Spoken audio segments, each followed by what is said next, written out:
What's up, everybody? Welcome to Podcast Now. I'm Alex, and this video I wanted to do something and kind of have a direct message to Deck 9, have a direct message to Square Enix, whoever needs to hear it, and just kind of be vocal while also being respectful and talk about how I do not want Life is Strange to turn into the MCU. Now, there's a few things to talk about of like, well, would it ever actually get that far, where the series is going, things like that, right? But I did see a tweet earlier today, actually shared by Adnan, who we had on the channel yesterday, Player One versus the World, right? So let me just show you guys this. Life is Strange devs on bringing back other characters. Never say never. And there was some talk in that article in terms of like, they kind of want to wait and see how people feel about this game, and they want to hear, they want to know like what people are, are thinking after beating the ending of Double Exposure and then going into the future. And I'm taking this opportunity to use my platform, use this channel and do it honestly. They want feedback, they want constructive criticism.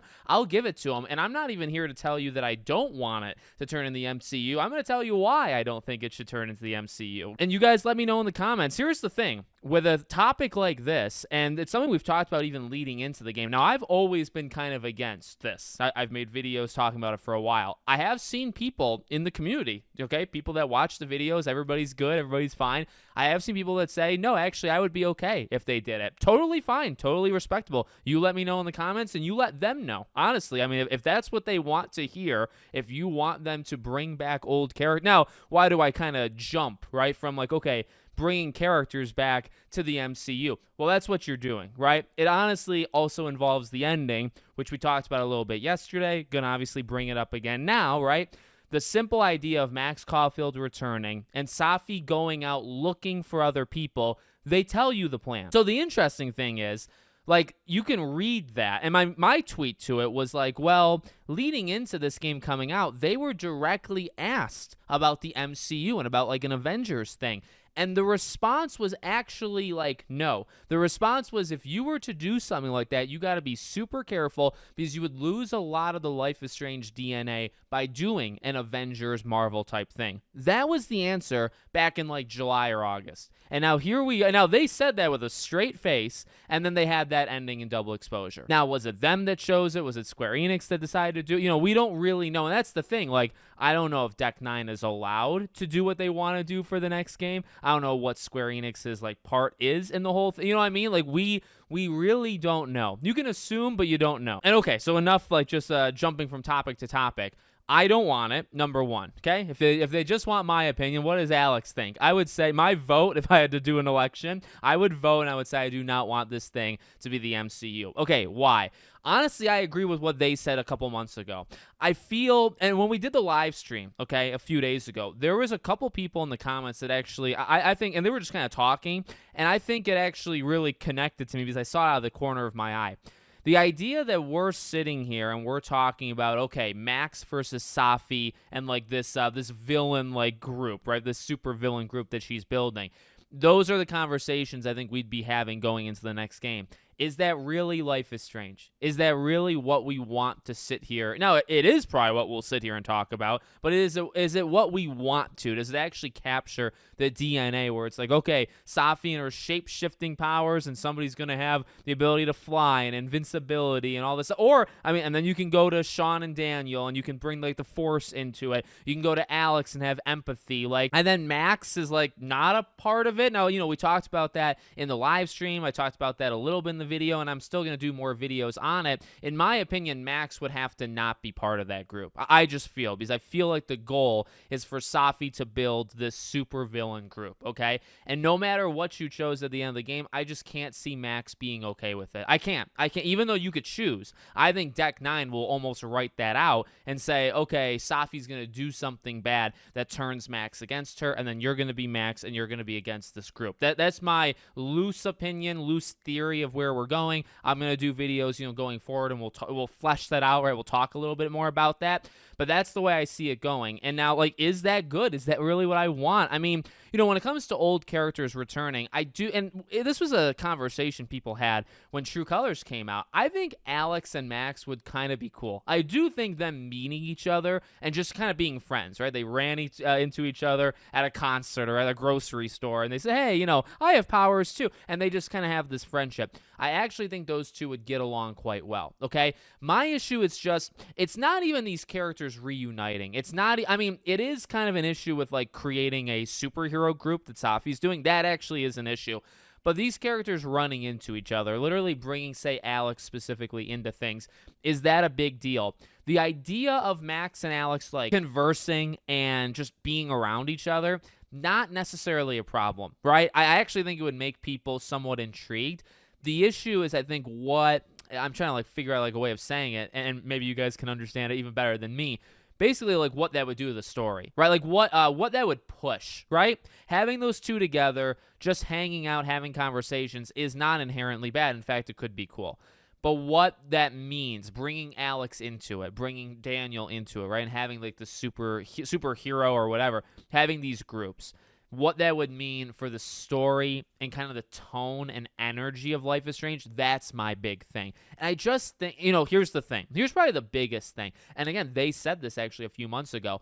The biggest thing I think to Life is Strange is just that almost relatability, especially if you go to the first one, right? Let's say the most popular, in my opinion, the best, maybe not to everybody, but there's a lot of things that make it special. One of the things is just how you can relate to everything that's going on. Now, maybe not, well, you can relate to some of it, right? But there's so much going on. You can kind of relate to different parts. Max is a very relatable character. You can relate to parts of Max. Maybe you can't relate to the entirety of her, but even parts of it. Even if you're male versus female, you could be a 50-year-old man and she's an 18-year-old girl. You might see something in her, in yourself, or you lived it once back when you were in high school, or your friends, right? So that's a big part, I think, of Life is Strange. It's that coming of age story. It's her being given these powers that she did not ask for and working with them while also trying to understand them, right? I mean, you look to Life is Strange 1 with Kate's stuff and Rachel obviously being missing, and that relationship between Chloe and Max, like that everlasting friendship that then didn't last, was broken up and then kind of rekindled, right? Like,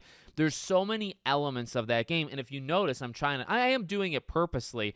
I didn't even mention the powers. I mentioned, I guess, in terms of like she has to learn to have powers, but also still be a human being, right? That's a big part of it. The powers and like the superhero part to it is it's not an afterthought, but it's definitely not priority number one. And none of these games really are. I've said it over and over, and not everybody agrees. In fact, most people don't agree. I don't like Life is Strange 2. I think that's the worst one. But even that one, like, it's more of the dynamic of the brothers than anything. Like, it's literally those two and their journey and their relationship with each other. And again, while it didn't really work with me, a lot of things in that game didn't work. The powers, they were important because, it then became like, well, you're the person that doesn't have the powers. You're trying to influence somebody that does. And then you have that brother dynamic as well. So it was definitely like a part of it. And it would make their life, challenging. But I mean, same thing for Mac. The powers, brought things to light that you didn't know you'd have to experience or get around, right? Those powers did that. So, the powers are important, but it's the other elements of these games. Same Alex. I mean, you can go through all the characters, right? Like Before the Storm, Chloe's talkback thing, I actually thought was kind of cool, but it's not necessarily a power. It's more of like a skill that she has, right? So it's like, none of these games are about the power. I mean, it is a big part. It is something you can speculate and theorize, and I like that stuff. I like talking about the storm and about how time travel works in the first game and kind of getting that lore detail. I do like that. I really do. But there's a lot of other things in Life is Strange that make it, and Life is Strange 1, but you could say any of them, that make it special. So, like, why am I saying all this right now? Well, it goes into the future. Like, if you make this a superhero, like, combination, or you bring people together, I just don't see how you do that without making it larger than life. You really you think to the MCU, you think to like the Avengers, and it is possible. I think of like Civil War, which technically is not an Avengers movie, right? Captain America, but you look to Civil War, that's got a lot of, I think, more like emotional beats, and even the Avengers movies, some of the better ones, I think, have those emotional moments, but I think that takes incredible skill. It doesn't work every time, and ultimately you get some of those more like down-to-earth moments in the individual movies, because when you bring everybody together, it's a world event, right? Like a really big world event. It is against an absolute like massive supervillain, right? Somebody that cannot be stopped with just one of them. You need all of them. If you're going to do that with Life is Strange, you're moving the priorities. That is really what it is. I spent 10 minutes talking. That's really what it would be. If you bring all these people together, you're not doing it for them to hang out and experience day-to-day life. That's the biggest thing, right? Even in Life is Strange Double Exposure, there's a lot of moments where it is still day-to-day life. They get away from it here and there, but there is a lot of those moments in that game, okay? And that is also what Life is Strange is. If you bring in these people, then you're doing, okay, it's Safi and her band of villains against Max. And maybe you play as more than one of them. Maybe you just play as Max, whatever it might be, right? But it's now about going after other people as superheroes. Well, what about that day-to-day grind? What about just like these themes and these things that resonate with people that you can do? There's so many more you can do. It's not like they got them all with all these games, and they didn't even do all of them all that well, depending on which game you're talking about. So there's plenty of them they can still do, right? You don't have to move to when I say world event, like we've had the storm. We thought asteroids would be the thing here, and I was okay with that, and obviously it turned out to not be true, but that is a world event. I think of that differently, right? I'm talking about, okay, this is like everybody's coming together. You have to face off against this one major thing. And I guess it's Safi. It could turn into another storm. It could turn into like a world event like climate or, things like that. It can do that. But at its basis, it is Max against a group of superpowered people. And it's like, again, I'm the hypocrite. I'm the sucker. Would I buy it? I think I would. I'm in this series as long as Max is in the series. I've said that before, right? I would support it as long as Hannah's a part of it and Max Caulfield's a part of it. And so, I'll be around to talk about it, but my opinion of it would continue to get lower and continue to get worse. So I'm saying this is just like honesty. This is not going after Deck 9. It's not going after Square Enix. Like this is why I don't think it would work, right? I'm not saying no just to say no. I truly just think you'd be getting so far away from what made the franchise resonate with people in the first place. It's not worth doing. And that's the reason. I mean, as simple as that, it's not that simple. It took us a while to get there, but that is why I don't want it. Please, like honestly, you can have I never had a problem with a game introducing like more than one person that had powers. And I think you can kind of contain that and stuff. But, I think once you start to, if you really do bring back everybody, now everybody is really not, it's really Sean Daniel. Now you got to make a decision because like Sean can die, right? So it's like you got to pick, I guess, the ending of Life is Strange 2. I personally don't care, but you're again going to upset people. I don't care because I didn't really like that game, but there's a lot of people that did. And they made choices, and that has the most endings of any of these games, and you now have to choose that for them as well, okay? So you got that, and then you have Alex. Unless you're going to bring back Rachel Amber and say that she had powers and do something there, and maybe introduce new characters, obviously Diamond and others, right? I don't know. Like, I would like to see Max and Alex, but at the same time, maybe I don't. Maybe I say that, but thinking about it, it's like, I don't know, it would get too far away from what I think makes, like, a Life is Strange. I think it could work. I do. I think you could make an okay game out of all of this, and they're going to try. I think they're honestly going to try, and again, like, I'll cover it, we'll talk about it, and I'll probably end up buying it, but like, is it going to be amazing? Is it what I want them? You can make an okay or good product that people don't want. They could want something else. And I think that's okay. I mean, that kind of respect where it's like, hey, you wanted my opinion. Not just me. You wanted, like, the fandom's opinion. I'm going to give it to you. I'm going to give you my honest opinion. It's not going after blood for Deck 9 or Square. No. I want you guys to hear what I have to say. I don't think it's a good move.